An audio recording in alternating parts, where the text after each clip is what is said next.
이 세상에는 진짜와 가짜가 섞여 있습니다. 원래 하나님이 지으실 때는 진짜라는 말이 없었어요. 왜냐하면 진짜만 있으니까. 진짜라는 말은 언제부터 시작됐냐면 가짜가 있을 때부터. 애들이 엄마한테 그렇게 얘기합니다. 진짜야? 왜? 거짓말을 들어왔거든. 엄마가 그거 다 알아서 해줄게. 정말? 요번에 시험 잘 보면 사줄게. 진짜지? 이런다고요. 왜? 얘들아, 내 말이 진짜니? 이해가 돼? 실감이 돼? 정말만 경험하지 않았기 때문에 우리는 진짜야? 라는 말을 합니다. 하나님이 지으실 때는 진짜만 있었거든요. 그래서 진짜라는 말이 필요 없었어요. 근데 하나님이 지으신 부부가 내 살 중에 살이요 뼈 중에 뼈라고 진한 사랑의 고백을 하는 거예요. 왜? 나는 당신이야. 당신은 나야. 당신이 아프면 난 고스란히 고통을 느껴. 당신이 기쁜 것이 나의 기쁨이야. 당신의 존재가 내가 살아있는 이유야. 그래서 결혼하셨잖아요. 일주일마다 꼬박꼬박 꽃을 보내며 사랑을 구애한 우리 이강일 집사님. 지금 아랫니수를 꽉 깨무세요. 왜? 유연희 집사님이. 왜냐하면 실감하시니까 그 사랑을 받은 나. 그렇게 사랑을 고백했는데 불과 창세기 1장, 2장 지나고 3장이에요. 그게 시간이 불과 얼마 되지 않았을 때예요. 근데 그 다음부터 저 여자 때문에 내가 이렇게 된 거지 내 잘못이 아니에요라는 핑계의 대상이 돼버리는 거예요. 고발을 해요. 하나님 앞에. 두려워서 숨으면서 아내의 문제라고 얘기를 하는 거예요. 그 믿음의 조상 아브라함도 똑같이 그랬다고요. 자기 아이 하나님이 큰 민족 이루겠다라는 그거 가지고 과감하게 믿음으로 살겠다고 하나님 뜻대로 살겠다고 움직여 놓고는 아니 그 아내가 아이를 낳아야 아들이 나오는데도 그 아내를 자기 목숨 지키기 위해서 팔아버린다고요. 내 사촌이에요. 내 아내 아니에요. 왜? 목숨 지키기 위해서. 죽을까봐 두려우니까 그렇다고요. 미워서도 아니고 두려워서 내 목숨을 지키기 위해서 이용하게 된다고요. 후회했죠. 안타까웠죠. 너무너무 미안하고 속상했죠. 그럼에도 불구하고 어쩔 수 없어요. 약하니까. 내 진심으로만 살 수 없는 두려움, 공포, 아픔, 외로움, 억울함, 연민 이런 것들로 가짜가 나를 자꾸 지배를 하거든요. 언제부터? 하나님을 저버리면서부터, 하나님이 안 느껴지면서부터, 하나님의 형상의 자리를 포기하면서부터. 여러분 하나님의 형상의 특징이 뭐냐면요. 그냥 알아줘 하나님이. 그냥 하나님이 믿어줘. 그냥 하나님이 좋아져. 하나님이 두려워져. 하나님이 두렵다라는 건 피하고 싶은 두려움이 아니라 경외하는 두려움. 겸손해져요. 무릎이 꿇어져요. 들려요. 그걸 따라가게 돼요. 예, 그게 하나님의 형상이에요. 그게 근데 깨져버리고 나니까 내 맘이야가 되면서 분리가 오기 시작하는 거예요. 하나님과 같이 갈 수 있으면 연합이 자꾸 이루어지는데 공감이 되고 배려가 되고 함께가 가능해지는데 하나님과 분리가 되면 사람도 너는 너 나는 나가 돼요. 그래서 첫 번째 자손이 아담 하와의 첫 번째 자손, 인류의 조상의 첫 번째 자손이 동생과 형이 분리가 되잖아요. 잔인하게 분리가 되잖아요. 시기 질투 때문에 넌 없어도 돼가 나온다고요. 그렇게 양육받고 훈련받고 교육받은 게 아닌데 분리가 그 거짓이 그 잔인함이 작동되기 시작하는 거예요.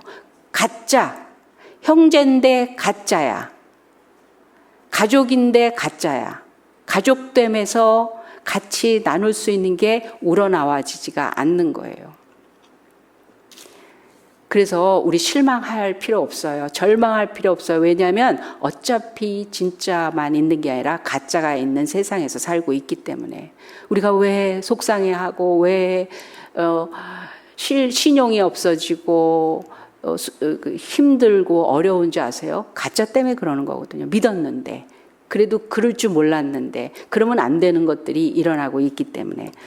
그래서 예수님은 제자 가운데도 몰라섰겠어요. 시편에 보니까 베드로가 고민하고 고민하면서 찾아낸 거 시편에 보니까 원래 그랬던 거구나. 가룟 유다는 하나님은 가짜에게도 기회를 주셔서 은혜고 선하시고 너무너무 좋으신 분인 거지. 처음부터 가짜는 치울 수 아세요. 없앨 줄 아세요. 그런데 기회를 주시는 거예요. 사랑 많으시고. 그래도 언젠가 돌이킬 수 있을 때를, 여유를 허락하시는 거예요. 그런데 예수님은 그러셨어요. 저 사람은 나지 않으니만 못하다. 그런 얘기를 하셨거든요. 기회를 아무리 줘도 가짜는 가짜로 끝나더라는 거죠. 아브라함은 가짜가 있었어요. 근데 하나님을 만나면 어떤 힘이 되냐면 진짜로 바뀌는 힘이 나오기 시작해요. 왜냐하면 하나님은 진짜만 가지고 계신 분이기 때문에 진리이시기 때문에 진리만 갖고 계시기 때문에 진리의 방법, 진리의 모든 내용들을 갖고 계시기 때문에 다 진짜로 만들어요. 사랑도 진짜로 만들고 허울 좋은 위선적인 것들을 다 걸러내시고 정리하고 진심의 사랑, 그 지혜도 깨끗한 지혜, 정직도 때때로 정직이 아니라 온전한 정직, 그걸로 다 바꿔내세요. 그러니까 가짜를 보고 나서 놀래거나 실망하지 마세요. 그래요. 원래 예수님이 제자 가운데서 있는 것을 보면서 우리에게 사람들 자체만 가지고 어떤 공동체의 아주 아름다운 목표와 확실한 그 확신과 그리고 그런 능력 가진 사람들이 있으면 이제는 이 정도는 확보되겠거니 라고 여기지 말라는 거예요. 사람들 그 자체만 가지고는 안 된다라는 거예요. 하나님이 그 원동력이 돼줘야 되는 거예요. 하나님이 진짜의 원동력을 가지고 우리에게 오시고 우리를 지배하시고 우리의 모든 것을 이끌어 주시는 분이 될 때만 진짜 교회 되는 거예요. 진짜 신앙이 되는 거예요. 진짜 사랑이 되는 것이고 진짜 확신이 되는 거예요. 믿음이 되는 거예요. 진짜 구원이 되는 거예요. 하나님 없는 깨달음만 가지고 맞는 것 같아, 아닌 것 같아, 이게 좋은 거야 하는 사람에게서 나오는 거는 다 변질되고 그리고 그 진짜가 아니라는 거예요. 만약에 사람들 속에서도 충분히 진짜 될 수 있다면 예수님이 왜 와서 그런 엄청난 희생을 치르시겠어요? 세상에 여전히 선하고 착하고 올바르고 존경받을 사람이 그득한 상황에서도 예수님은 오셔야 됐어요. 모든 사람이 죄를 범하였음에 라는 말씀을 한 걸 보면 진정한 완전한 참된 것은 사람 스스로 만들어낼 수 있는 게 아니라는 거예요. 진짜 교회, 우리 지난 시간에 오 목사님을 통해서 정말 감동의, 은혜의, 확신의 참신앙, 참교회에 대한 것들을 각자 나름대로 은혜 받았습니다. 그분이 그 책에도 그런 거를 쓰신 거를 제가 읽게 됐었어요. 말씀 중에도 잠깐 나온 적이 있었죠. 개척을 하시고 막 열심히 사역을 하시는 중에 부흥 세미나, 목회 부흥 세미나, 거기에 목회자들이 잔뜩 왔습니다. 그분은 성공한 소위 목회를 정말 잘 부흥시키고 앞서가시는 그런 목사님이셨어요. 미국 교회에서 8,000명이 모인다는 건 어마어마한 겁니다. 세미나를 인도하십니다. 많은 노하우와 막 모든 것들을 다 가르치고 있는 중에 그 젊은 목회자가 손을 들었대요. 목사님, 질문이 있습니다. 뭡니까? 그러면 이 목회 성공의 부흥에 기도의 영역은 얼만큼 영향을 줍니까? 라고 물었대요. 그랬더니 기도와 부흥은 아무 상관이 없습니다. 그러시더래. 근데 그건 약간 직업적으로라도 그렇게 얘기하면 안 되는 거 아니에요? 근데 그분은 자신 있는 거예요. 이만큼 부흥시켜 놓고 보니까 여러 상황과 노하우들이 있는데 꼭 거기에 기도, 뭐 그거는 일반 믿음 생활에서 있긴 하겠지만 부흥과 직결되는 거는 아니더라 라고 자신 있게 얘기를 하시더라는 거예요. 그래서 그냥 나와 버리셨다는 거예요. 그러면 툭 하면 잘 나가시더라고. 그건 진짜가 아니라는 거예요. 진짜 부흥이 아니라는 거예요. 하나님에 의한 진짜 부흥, 하나님에 의한 진짜 교회, 하나님에 의한 참된 진리, 이거가 진짜지 사람들이 연구하고 찾아내고 행해보고 그러고 나서 나올 수 있는 거, 그거는 아니더라는 거예요. 그래서 예수님이 질문하셨습니다. 너희는 나를 누구라 하느냐? 이것이 신약시대에 사는 교회를 다니고 믿음 생활하는 이 시대에 주님이 매일 우리들한테 물어보시는 거예요. 너희는 나를 누구라 하느냐? 그럴 때 대답을 어떻게 했냐면 제자들이 참 잘했어요. 사람이 말할 수 있는 최고로 대우를 해드렸어요. 예레미야입니다. 엘리야입니다. 세례 요한입니다. 이거는요, 이스라엘 사람들 당시에 제일 높은 분을 얘기한 거예요. 최고입니다. 하나님이 보내신 선지자입니다. 하나님이 정말 특별히 쓰시는 종이십니다. 다 그렇게 얘기한 거. 그거는 이스라엘 사람들에게는 따봉이에요. 따봉. 최고입니다. 지극히 정성스러운 마음으로 대우를 해드린 거예요. 그런데 패스예요, 다. 주님 아닌 거예요. 아닌 거예요. 왜냐하면 사람이라는 거예요, 사람. 예수님이 옷 입고 걸어다니고 먹고 자고 하는 똑같은 사람이기 때문에 사람으로 훌륭하다는 거예요. 여러분, 하나님을 그렇게 우리 주님을 믿을 때 그거를 내가 좀 더 낮게 보는, 존경하는 그런 식으로 도움을 받는 헬퍼로 보면서 신앙생활하는 거는 진짜 신앙이 아니라는 거예요. 나보다 나은 분이면 내가 인정할 때까지만 있으라는 거예요. 내가 귀찮아질 때는 떠나시라는 거예요. 바깥에 나가 있으라는 거예요. 나를 이래라 저래라 하는 영역을 자기가 정해줘요. 왜냐면 사람이니까. 예레미야요, 엘리야요, 세례 요한이요 할 땐 참 좋아요. 너무 좋아요. 인정해요. 높여요 하는데 나에게 한계를 두고 여기까지만 오세요예요. 왜냐하면 사람이니까. 여러분, 사람이 사람을 지배하는 거를 어디까지 허락을 할 수 있어요? 너무 깊이 마음대로 하는 거 우리 못 견뎌요. 우리를 그 억압이라고 느낍니다. 하나님한테 억압 느끼세요? 하나님 때문에 뭔가 갇힌 것 같으세요? 하나님을 너무 깊이 알면 불편해진다고 생각되세요? 교회에 깊이 들어오면 힘든 일이 많아서 사람들은 적당히 거리를 둬야 된다고 생각하세요? 그거는 예레미야, 엘리야, 세례 요한으로 높이는 거예요. 사람이라는 거예요. 그런데 그때 베드로가 갑자기 그럽니다. 주는 그리스도시요 살아계신 하나님의 아들이시니이다. 하나님의 아들이라는 말은 뭐냐면 하나님이라는 거예요. 사람의 아들은 뭐죠? 사람. 우리 이쁜이 멍멍이에는 개예요, 개. 그 고양이 새끼는 뭐죠? 고양이에요. 당신은 하나님의 아들이에요. 절대자입니다. 그래서 마음대로 하세요예요. 나는 이제 당신 앞에 당신이 있으라 하면 있는 거고 당신이 아니다 그러면 저는 아닌 거라는 거예요.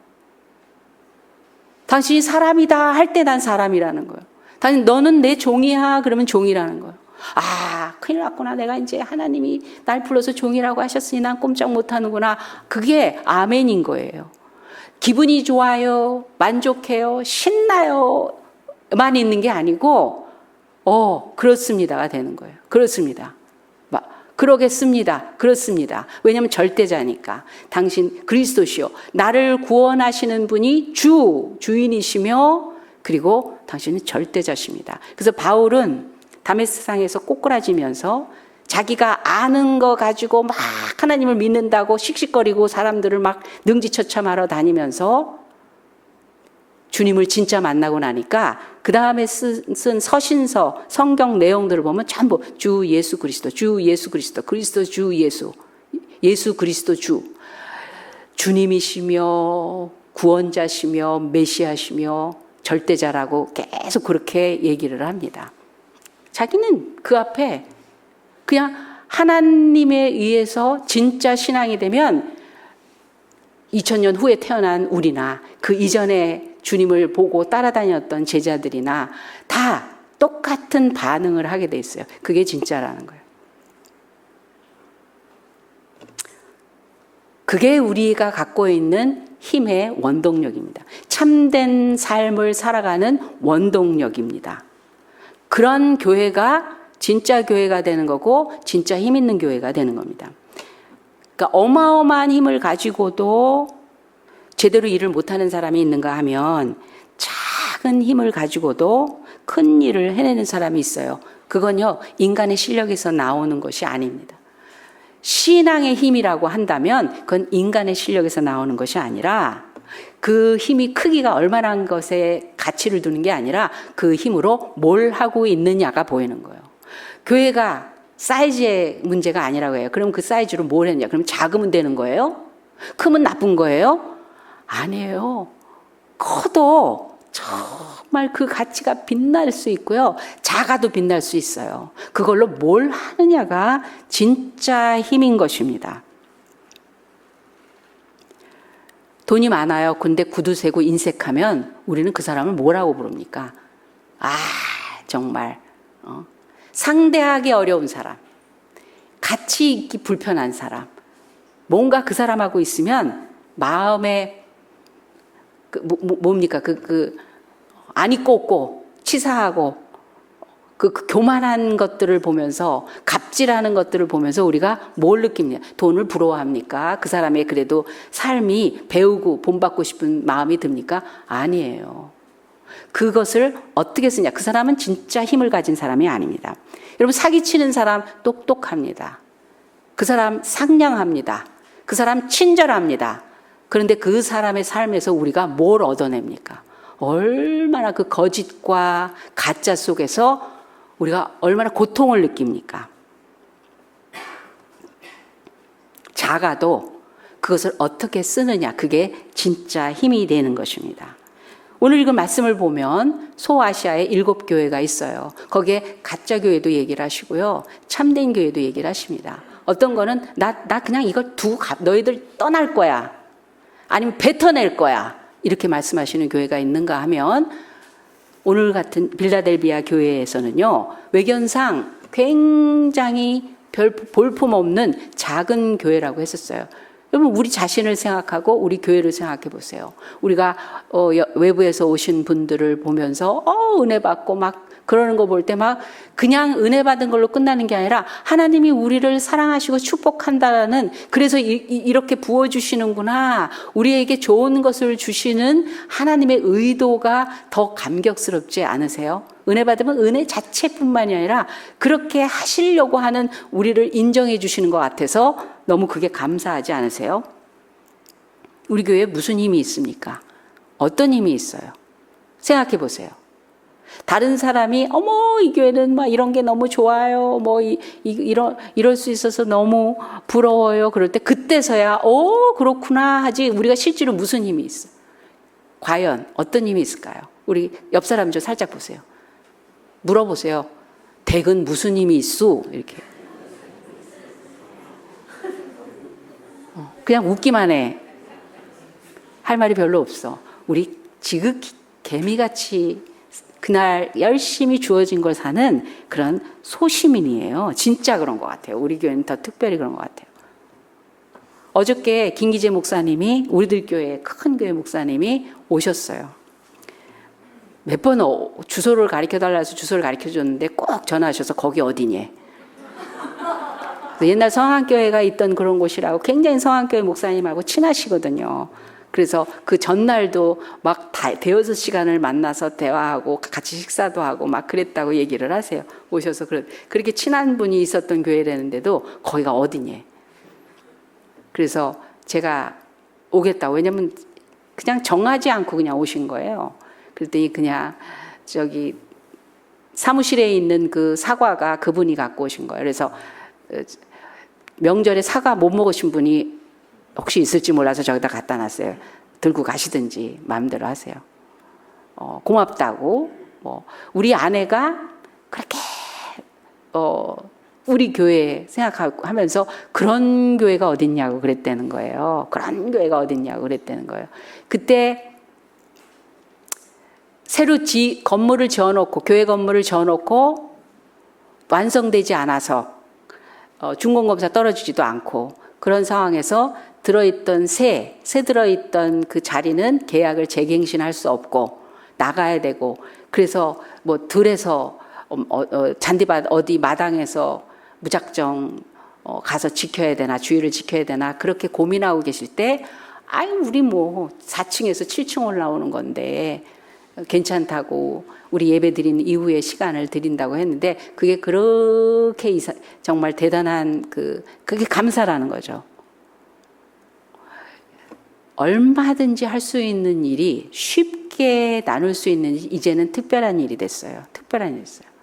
우리가 무슨 장소를 대신 빌려드리거나 뭐 무슨 물질을 대드리거나 그런 게 아니에요. 있는 거 그냥 시간 이후에 빌려드린 것밖에 없어요. 그럼에도 불구하고 그럴 수가 있냐는 거예요. 그런 교회가 어디 있냐고 그렇게 얘기를 한다는 거예요. 사모님이 계속 얘기를 해서 한 번은 그 사모님이 저한테 전화를 하셨어요. 느닷없이. 예전이에요. 네, 목사님 잘 지내시나요? 그래서 예, 저희 그냥 똑같아요. 그냥 그럭저럭. 저희는 뭐 그렇게 막 비바람이 막 몰아치면서, 큰 교회는 아무래도 큰 교회는 바람도 세차게 불겠죠. 그랬더니 꿈에 제가 나타났다는 거예요. 그래서 무슨 일이 있나 그래갖고 전화를 했다는 거예요. 제가 그렇게 남의 꿈에 출연하는지 몰랐었어요. 출연비는 안 받았습니다. 교회 안에 어떤 힘이 있는가, 누가 있느냐, 그게 하나님에게서 나온 게 아니고 사람에게서 나온 거면 그때부터 가짜가 스물스물 와, 우리 교회 재벌, 우리 교회 학벌, 우리 교회 뭐 이런 것들이 계속 움직이기 시작하면요, 세상의 파도가 적당히 진짜를 버무리기 시작을 합니다. 이것도 괜찮고 저것도 괜찮고, 하나님도 좋고 세상도 좋은 거는 없어요. 진짜와 가짜가 같이 좋은 거는 없습니다. 빌라델비아 교회는 겉으로 드러나는 그런 조건으로 보면 그냥 크게 그런 것들이 보이지 않았던 교회였어요. 그런데 하나님이 어떻게 말씀하시냐면 너희 큰일 해냈어 라고 하는 거예요. 큰일 해냈다는 거예요. 그래서 본문을 보면 내가 내 행위를 아노니 내가 적은 능력을 가지고도 그랬어요. 적은 능력이라는 말은 능력을 수식하는 게 아니라 능력은 진짜라는 거예요. 근데 눈에 뜨이지 않더라는 거예요. 사람들의 기준에는 눈에 뜨이지 않는 거예요. 그래서 우리도요 좀 막 이런 걸로 남들이 보니까 사람들 입장에서 볼 때 이런 걸로 막 움직여지는 그런 교회는 아니었는데, 드러나는 그 모습은 아니었는데, 진짜 강하고 큰 힘, 눈에 잘 보이지 않고 사람들이 찾고 싶은 그런 힘이 아니라 하나님이 인정하는 거. 여러분, 그게 지금 검단산이 우리 저쪽에서 보이잖아요. 너무 멋있어요. 근데 검단산 크기의 바위가 대단한 규모 아니에요? 그 바위로 깨부실 수 있는 게 얼마나 큰 거겠어요. 저 바위 덩어리 하나로 만약에 그 산만한 바위 덩어리를 던졌을 때 그 폭발하는 능력이 대단할 거예요. 그런데 저거 검단산보다 훨씬 작은 폭발력 있는 폭탄, 핵폭탄이라면 지구를 흔들 수 있어요. 지구를 흔들 수 있어요. 눈에 보이지 않는 작은 건데도 불구하고 그게 진짜라면, 진짜 능력이면, 참된 능력이면 그 폭발력은 어마어마할 것입니다. 이 빌라델비아 교회가 그런 힘을 가졌다고 하나님이 인정했어요. 하나님이 인정했어요. 어떻게 그런 작은 능력, 작은데도 불구하고 사람들의 눈에는 그렇게 대단해 보이지 않는데도 불구하고 하나님은 파워라고, 능력이라고, 그렇게 권세라고 말씀을 하실 수 있었느냐? 첫 번째로, 우리 새로운 교회가 진짜 교회예요? 네, 진짜 교회예요. 왜? 하나님이 그렇게 말씀하셨어요. 그럴 때는 조건이 있어요. 첫 번째로, 주님의 말씀을 지켰다는 거예요. 말씀을 지켰다는 것은 말씀대로 살고 실천했다는 것입니다. 여러분, 은혜나 축복은 받는 것도 중요하지만 지키는 게 사실은 더 중요한 거예요. 나라 있으면 뭐해? 지켜지지도 않는데. 그러잖아요. 이스라엘 백성들. 나라 못 지켰어요. 하나님이 인정 안 하시니까. 그 모든 제사장과 선지자들과 내노라 하는 리더십들이 그렇게 꽉 차 있는데도 불구하고 흔들흔들 했어요. 지키지 못했습니다. 그러니까 넘어지는 거예요. 재산도 있으면 뭐해? 지키지 못하면 없어지는 거고, 명예도 높아져 있지만 그걸 지킬 수 없는 그냥 허울 좋은 위선 떠는 명예였다면 무너질 것입니다. 마찬가지로 신앙도 지키지 못하면 깨져버리고 마는 거예요. 신앙을 어떻게 지켜요? 말씀으로 지킨다라는 거예요. 내가 주의 율법을 항상 영영이 끝없이 지키리다. 그렇게 말했어요. 이 시편 기자를 통해서 우리가 알 수 있는 것은 강력한 신앙과 그 말씀을 통해서 가진 강력한 신앙과 실천의 의지를 발견하게 됩니다. 왜 우리가 말씀을 지키고 살아야 돼요? 그 말씀을 지키지 못하면, 말씀을 잃어버리면 인생의 지침과 방향을 잃어버리기 때문에, 여러분, 말씀을 지킨다는 건 내가 말하겠습니다. 정직하게 살겠습니다. 거짓말 안 하고 사랑하며 살겠습니다가 아니라, 사실은 그게 아니라 내가 하나님 말씀에 나를 지배하고자 엎드리면 말씀이 나를 지켜요. 내가 의지가 약한 사람인데 그 의지에 힘을 주세요. 의지에 힘을 주세요. 주기철 목사님이 투옥됐다가 석방돼서 집에 와서 밥을 먹는데 너무 맛있게 드셨대요. 너무 맛있게 드셨대요. 부모님 계시고 아내 있고 자식 있고 그런 상황에서 막 너무너무 기다렸던 아들, 아빠, 남편이 왔으니 맛있게 식사를 대접을 하는 거예요. 맛있게 먹는데, 아니, 나오자마자 다시 일본 순경이 문을 열고 들어온 거예요. 근데 손가락 여기다가 수갑 고리를 딱 대고요. 일본 순경이 너 나와 이러더래요. 너무 잔인하지 않아요? 마음을 놓게 만들지 말든지 그러면. 그랬는데 그 순간 주기철 목사님이 우리 정말 한국 교회사에 제일 1등 가는 믿음의 그 선조 주기철 목사님이 아들이 나와서 얘기를 하시는 거예요. 손주가 지금 얘기를 하시는 거예요. 그 가문의 사람 10몇 명이 나와서 간증 같은 거를 하시는데 오늘 보는 내용은 아닙니다. 근데 그분이 그러시는 거예요. 아버지가 그러니까 손주니까 주기철 목사님의 아들이세요. 아들이 아버지의 식사하다가 그 순경이 딱 들어오니까 밥숟갈이 이렇게 떨리더라는 거예요. 알았다, 가자! 이게 아니라 막 손가락이 흔들리시더라는 거예요. 그러더니 저 옆방에 있는 아버지한테 막 달려가서 그 아버지 무릎을 이렇게 안고, 아버지, 저 무서워요. 저 떨려요. 제가 예수님 배반하지 않도록 기도해 주세요. 너무 무섭고 두려워서 싫어. 나 여기 있을래. 이런 마음 되지 않게 저를 위해서 기도해 주세요. 이랬다는 거예요.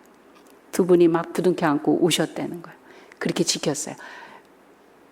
아내 되시는 사모님도 승리합시다. 제가 기도하겠습니다. 왜? 그게 우리의 실존이에요. 맞아요. 우린 그래요. 그런데 그 약하고 위험하고 두렵고 하는 거를 하나님의 힘이, 작은 능력, 작은 겨자씨만한 믿음 갖고도 주님 그렇게 하겠습니다가 나온다는 거예요. 그렇게 하겠습니다가 나온다는 거예요. 어떤 사람이 말씀이 나를 지켜요. 말씀이 나를 지켜요. 이렇게 하면 쉽게 끝날 것 같은데도 거짓으로 살고 싶지 않으니까 내가 힘들어도 이렇게 가야지라는 의지를 말씀의 능력이 나를 붙들어 주신다는 거예요. 그래서 우리가 말씀을 지키며 살아가는 것입니다. 주의 말씀은 내 발의 등이요 내 길의 빛이니이다라고 했습니다. 하나님의 말씀은 어두운 세상을 걸어가는 우리들의 등불이요 빛입니다. 우리에게 주신 하나님의 말씀을 버리고 인생길을 걷는다는 것은 밤에 라이트를 끄고 운전하는 거와 똑같습니다. 여러분, 그 말씀은 우리 안에 어떻게 우리를 찾아오고 계시는 줄 아세요? 제가 다른 목사님의 그 설교 영상을 이렇게 보다가 그분이 인용한 다른 목사님의 글을 보고 그 자리에서 받아 적었어요. 너무 이 말씀이 은혜되고 유익해서 그분이 인용한 다른 목사님의 글이에요. 그걸 제가 읽어드리겠습니다. 오문근 목사님이라는 분의 글이었던 것 같아요. 이분이 이렇게 했어요. 세계적인 위대한 흑인 영가 가수인 헤이즈가 이런 고백을 했다. 그는 미국 조지아 산골에서 맨발로 도시에 나온 무식한 흑인 청년이었다. 목소리가 좋다고 해서, 그러니까 조상이 노예였겠죠. 미국 노예, 흑인 노예. 그 후손인 헤이즈 무식한 흑인 청년이 목소리가 좋다고 해서 교회 성가대에 섰는데 그 덕으로 어느 부잣집에 점심 초대를 받았다. 그 집에서 헤이즈는 처음으로 유성기를 보았고, 여러분 우리 어린이들은 유성기를 뭔지 모를 거예요. 옛날 레코드 돌리던, 그래서 나팔 달린 그거, 그 유성기로 당대의 명성이 높았던 카루소의 노래를 듣게 되었다. 그 순간을 헤이즈는 이렇게 회상했다. 카루소의 노래를 듣는 순간 내 가슴에는 요란한 종이 울리기 시작했다. 그리고 내 가슴에는 카루소로 가득 차기 시작했다. 저 지평선 너머에서 나를 부르는 소리가 들렸다. 나는 그 이후 카루소에게 미쳐 살았다. 카루소가 나를 끌고 갔다. 카루소처럼 말하고 카루소처럼 행동하고 카루소처럼 노래를 불렀다. 이것이 조지아의 시골 산골 청년이 세계적인 헤이즈가 된 원동력이다. 이런 헤이즈와 같은 경험은 누구에게나 있다. 나도 어릴 적에 내 가슴 속에는 성복이 누나가 살고 있었다. 예쁜 여학생 교복을 입고 나를 예뻐해주는 성복이 누나는 별천지에서 온 천사 같았다. 그 누나에게 잘 보이려고 나는 열심히 코를 닦았다. 그러다가 초등학교 5학년쯤에는 내 가슴 속에 윤숙이가 살게 되었다. 윤숙이에게 잘 보이려고 다리 위에서 뛰어내리기도 했는데 윤숙이 때문에 공부도 더 열심히 했다. 그러다가 또 내 가슴 속에는 톨스토이가 살게 되었고 데미안이 살게 되었으며 다시 토스토예프스키가 또한 슈바이처가 살곤 했다. 참 많은 사람들이 내 가슴 속에 살고 있었다. 지금 아내인 이내도 살았었고 또 어떤 소녀도 어떤 여인도 살곤 했다. 그러던 어느 순간에 내 가슴 속에는 헤이즈 가슴 속에 살고 있었던 카루소보다 더 힘찬 종이 울리게 되었고 나는 내 가슴 속에 새로운 주인을 맞이해야만 했었다. 그는 방황하던 내 가슴에 깃발을 꽂아주었다. 그는 목마른 내 가슴에 샘물이 되었다. 그는 내 아내인 이내보다 내 아들 석경이와 두기보다도 더 강하게 내 삶을 이끌어갔다. 내 속에서 일어나는 수많은 욕심도 그를 바라보면 눈 녹듯이 사라지고 말았다. 내 속에서 번뜩이던 미움의 비수조차도 그의 말을 듣노라면 솜방망이처럼 부드러워지고 말았다. 정욕의 불길도 그의 진실 어린 눈동자 앞에서는 거룩한 감동이 되고 마는 것이었다. 더욱 놀라운 것은 그의 사랑에는 투기가 없고 그의 정열에는 나눔이 없었다는 것입니다.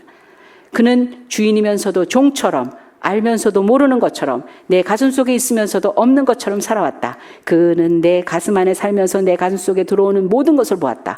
늑대가 내 가슴 속에 숨어 들어오는 것을, 뱀이 넘어오는 것을, 내 가슴 속 어느 곳에는 창녀까지 살았던 것을 그는 다 보고 있었다. 그래도 그는 나를 기다려 주었고 그래도 그는 나를 기대해 주었다. 그렇게 많은 세월 속에서 그렇게 많은 사람들이 지나가고 나서야 나는 비로소 그를 알게 되었다. 나를 나보다 더 사랑하는 사람, 내가 그렇게 그리워하던 발자국의 주인공, 늘 보고 있어도 보고 싶은 사람, 그 사람이 예수다. 나사렛 사람 예수다. 그가 내 가슴 속에 살자 나는 하던 공부를 바꿨다. 꿈이 바뀌어졌다. 사랑도 취미도 친구도 바뀌어졌다. 그는 그렇게 모든 것을 바꾸는 혁명자이기도 했다. 그러므로 오라. 이대로는 안 되겠다 하는 사람은 오라. 아니 누구든 오라. 그를 가슴에 살게 하라. 그러면 그가 사는 가슴에 종소리가 울리고 그도 헤이즈처럼 되리라. 이것이 우리가 진짜 되는 힘입니다. 그분이 내 안에 살게 됐을 때 나는 모든 것이 진짜로 바뀌게 되는 것입니다. 그분이 내 안에 살게 하는 그것이 곧 말씀을 듣고 말씀이 나를 지배하고 말씀대로 살게 되는 그런 믿음을 갖게 된다는 것입니다. 그런 사람은 두 번째로 주님의 이름을 배반치 않아요. 이 빌라델비아 교회에 적은 능력을 가지고도 말씀을 지켰고 그리고 주님을 배반하지 않았다고 그렇게 말씀하십니다. 말씀을 가지고 살면서도 외부에서 내부에서 얼마나 어려운 시험이 있는지 몰라요. 유대인의 시기와 중상과 모략과 박해와 조롱이 있었고요. 내적으로도 이 공동체 안에서도 신앙의 시험들이 있었어요. 그러니까 안과 밖으로 바람이 잦을 날이 없었어요. 환난과 고통이 오면 대부분 사람들은 중심을 잃어버립니다. 마음이 약해지기 때문에 떠나게 됩니다. 불편해지기 때문에 포기하고 싶어지고 도망가게 됩니다. 그런데 이 빌라델비아 교회는 안과 밖에 어떤 바람이 불어도 주님의 이름을 배반하지 않았어요. 등을 돌리지 않았다는 것입니다. 등을 돌리면, 빛의 등을 돌리면 얼굴은 어두워지는 거예요. 오히려 우울과 고통과 그늘이 지는 거예요. 빛을 향해서 얼굴을 돌리면 뜨거움과 그 열과 환한 것이 그 삶을 비추게 되는 것입니다. 내 삶이 어둡다면 그것은 빛을 외면했기 때문입니다. 내가 힘을 상실했다면 그것은 힘이신 주님의 손을 붙잡지 않았기 때문입니다. 그래서 내가 믿어요가 아니라 하나님이 나에게 이렇게 하셨습니다가 진짜 믿음을 가진 사람의 고백이에요. 왜? 오늘 말씀의 13절 끝에 보면 귀 있는 자는 성령이 교회들에게 하시는 말씀을 들을지어다. 하나님의 영이 내가 나되게 하는 것들을 이끌어 주시는 것을 그렇게 도와주시는 것을 알게 된다는 거예요. 여러분 결혼하셨습니까? 라고 물어볼 때 네 했어요. 아니 아직 안 했어요. 이렇게 얘기하지 모르겠어요 라고 얘기하지 않아요. 왜? 너무 확실하니까. 하나님의 영이 나를 인도하시고 계십니다. 천국 가봤어요? 그럴 때 아니요. 그런데 천국 얘기를 네가 너 거짓말하는 거야. 너도 안 가본 거를 남더러 가라고 그래? 할 말이 없어요. 그런데도 분명히 있어요. 분명히 주님께서 우리를 그곳으로 인도하십니다. 하나님의 영이 우리에게 뜬금없는 이 세상에 없는 세계를 열어주셔서 그걸 알게 하는 거예요. 귀 있는 자는 성령이 우리들에게 하시는 말씀을 너희들에게 하는 말씀을 들린다니까요. 알아진다니까요. 있다면 뭐 할 수 없죠. 뭐 가짜예요. 가짜라는 건 버리겠다고 하는 게 아니라 정신 차리고 빨리 진짜가 되기 위해서 무릎 꿇으라는 거예요. 머리 숙이라는 거예요. 간절하라는 거예요. 큰일 난 걸 알라는 거예요. 그 인생이 시간 분초라 가짜에다가 먹이를 주고 가짜를 가지고 호흡하고 있다는 거예요. 그 방향이 내가 가야 될 방향인지 내가 갖고 있는 게 이게 진짜 소유하는 내 것인지 내가 살아있는 것이 진짜 살아있는 것인지 모르는 그런 인생을 살고 있기 때문인 것입니다. 우리가 빌라델 교회와 같은 교회입니까? 적은 능력을 가지고도 큰 일을 했으며 주님의 말씀을 지켰으며 주님을 배반하지 않는 진짜 교회. 그 교회가 되기 위해서 우리 안에 살아있는 나를 절대적으로 지배하는 영원히 나를 붙들어줘서 깨끗하게 거룩하게 진짜로 살아갈 수 있게 하는 그 더러움을 하나님의 정결함으로 계속 바꿔주시는 그런 은혜 그리고 그 없던 것들을 있게 하시는 능력의 소유자가 되게 하시는 하나님이 우리의 원동력이 되고 계시냐. 그렇다면 그게 진짜라면 우리는 어쩔 수 없이 진짜로 살게 될 것입니다. 가짜로 살래야 살 수 없는 그런 하나님에 속한 사람이 될 것입니다. 우리 주님 오실 때까지 그 진짜로 살아가는 그런 진정한 복 있는 사람이 되시기를 예수님의 이름으로 축원합니다. 기도하겠습니다. 하나님 아버지 감사합니다. 주님이 우리의 주인이심을 선포합니다. 주님이 우리의 모든 것에 힘이 되시고 원동력이 되시기에 우리는 주님 믿고 의지하고 주님 바라보고 느끼고 주님 소리에 장악당해서 살고자 이렇게 믿음 갖고 삽니다.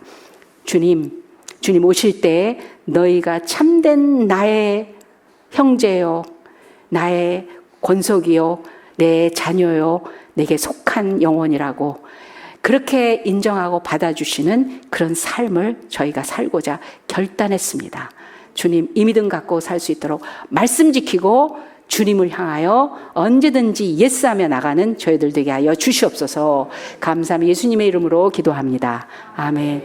지금은 우리 구주 예수 그리스도의 은혜와 살아계신 하나님 아버지의 극진하신 사랑 많으심과 성령 하나님의 감화 감동 역사하심이 참된 것, 가짜가 아닌 진짜 하나님의 자녀요, 제자요, 교회됨을 끝까지 지키고자 말씀 앞에 복종하며 순종하며 주님의 사람됨을 위해서 평생 주님 주신 길을 가고자 작정하는 우리 새롬교회 성도들과 그 가정과 하는 모든 일 위에 지금부터 영원까지 함께 하실지어다. 아멘.